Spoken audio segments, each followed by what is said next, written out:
Assalamualaikum warahmatullahi wabarakatuh. Selamat siang dan salam sejahtera untuk kita semua. Kami dari kelompok 6 akan mempresentasikan hasil diskusi kami mengenai menulis permulaan. Tapi sebelumnya izinkan saya memperkenalkan anggota dari kelompok kami. Yang pertama yaitu Dwi Setiasari, NIM 14014191153, nomor presensi 16. Yang kedua yaitu Adisti Nirmala, NIM 14014191154, nomor presensi 17. Dan yang ketiga yaitu Faizul Munah Khairunikmah dengan NIM 14014191156, nomor presensi 18. Sebelum memasuki materi, kita akan melihat peta konsep menulis permulaan yang akan kita pelajari pada hari ini. Yang pertama yaitu pengertian, yang kedua yaitu tujuan, yang ketiga yaitu pembelajaran, yang keempat yaitu langkah-langkah, yang kelima yaitu rambu-rambu, dan yang keenam yaitu permasalahan. Langsung saja kita masuk ke subbab pertama mengenai pengertian menulis permulaan. Menulis permulaan atau sering kita sebut sebagai beginning writing adalah cara merealisasikan simbol bunyi atau huruf yang dapat dikenali secara konkret dengan tata cara menulis yang baik. Selanjutnya mengenai tujuan menulis permulaan akan dijelaskan oleh teman saya. Yang selanjutnya yaitu tujuan menulis permulaan. Dalam menulis permulaan, tujuannya yaitu agar siswa dapat menulis kata-kata dan kalimat sederhana dengan tepat. Pada kelas 1 SD, menulis permulaan dengan huruf kecil, tujuannya yaitu agar siswa memahami cara menulis permulaan dengan ejaan yang benar dan mengkomunikasikan ide atau pesan secara tertulis. Disajikan secara bertahap dengan menggunakan pendekatan huruf, suku kata, kata-kata, atau kalimat. Sedangkan pada kelas 2, menulis permulaan dengan huruf besar pada awal kalimat. Tujuannya yaitu agar siswa memahami cara menulis permulaan dengan ejaan yang benar dan mengkomunikasikan ide atau pesan secara tertulis. Nah, untuk pendekatannya menggunakan pendekatan spiral, yaitu huruf demi huruf diperkenalkan secara berangsur-angsur. C. Pembelajaran menulis permulaan. Nah, pembelajaran menulis permulaan memiliki kompetensi dasar yaitu yang pertama, membiasakan sikap menulis yang benar, yaitu memegang dan menggunakan alat tulis. Yang kedua yaitu menjiplak dan menebalkan. Yang ketiga menyalin. Yang keempat menulis permulaan. Yang kelima menulis beberapa kalimat dengan huruf sambung. Yang keenam menulis kalimat yang didiktekan guru. Dan yang ketujuh yaitu menulis dengan huruf bersambung. D. Yaitu langkah-langkah pembelajaran menulis permulaan. Langkah-langkah kegiatan menulis permulaan terbagi ke dalam dua kelompok, yaitu yang pertama ada pengenalan huruf dan yang kedua yaitu latihan. Yang pertama yaitu pengenalan huruf. Kegiatan ini dilaksanakan bersamaan dengan kegiatan pembelajaran membaca permulaan. Penekanan pembelajaran diarahkan pada pengenalan bentuk tulisan serta pelafalan dengan benar. Fungsi pengenalan ini dimaksudkan untuk melatih indera siswa dalam mengenal dan membeda-bedakan bentuk dan lambang-lambang tulisan. Yang kedua yaitu latihan. Proses pemberian latihan dilaksanakan dengan mengutip prinsip dari yang mudah ke yang sukar dan dari yang latihan sederhana menuju latihan yang kompleks. Materi selanjutnya yaitu rambu-rambu dalam pembelajaran menulis. Nah, yang akan kita bahas rambu-rambu dalam pembelajaran menulis yaitu ada 12.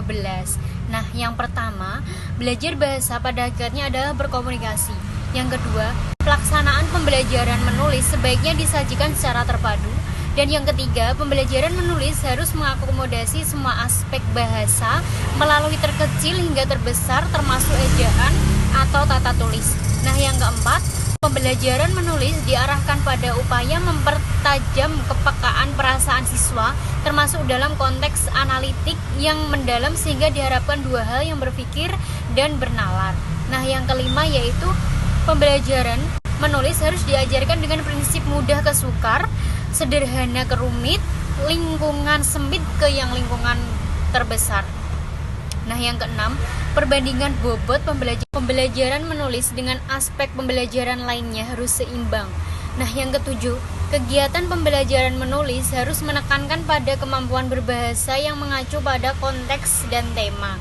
Selanjutnya yang ke-8, kompetensi pembelajaran dalam kurikulum merupakan bahan yang disarankan untuk diajarkan tetapi dapat dikembangkan sesuai dengan situasi. Nah, yang ke-9, waktu yang disediakan dalam setiap pembelajaran menulis. Nah, yang ke-10, sumber belajar menulis dapat berupa buku pembelajaran, media cetak, media elektronik, media lingkungan, narasumber, dan pengalaman, minat anak, serta hasil karya anak. Nah, yang ke-11, pembelajaran menulis dilakukan secara kontinu agar anak terampil. Yang ke-12, penilaian pembelajaran menulis tetap mengacu pada rambu-rambu umum. Selanjutnya yang terakhir yaitu adalah permasalahan dalam pengajaran menulis di SD dan penanggulangannya. Nah, jadi permasalahan dalam pengajaran itu ada 7. Yang pertama yaitu permasalahan di siswa. Nah, permasalahan yang timbul dari siswa antara lain seperti rendahnya bakat dan minat untuk menguasai keterampilan menulis. Akibat tersebut, minat siswa dalam mempelajari keterampilan mereka menulis huruf dengan tulisan yang asal dapat dibaca sendiri, mereka malas menulis. Nah, selanjutnya yang kedua yaitu dari guru. Guru bahasa Indonesia tidak seluruhnya memiliki kualifikasi sebagai tenaga pengajar mata pelajaran tersebut secara profesional.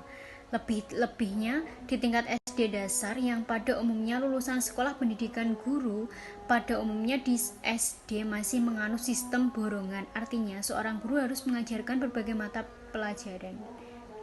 Selanjutnya permasalahan yang ketiga yaitu tujuan. Nah, sebenarnya tujuan pengajaran menulis sudah cukup jelas tertera dalam GBPP, hanya perlu dijabarkan lebih khusus lagi oleh guru.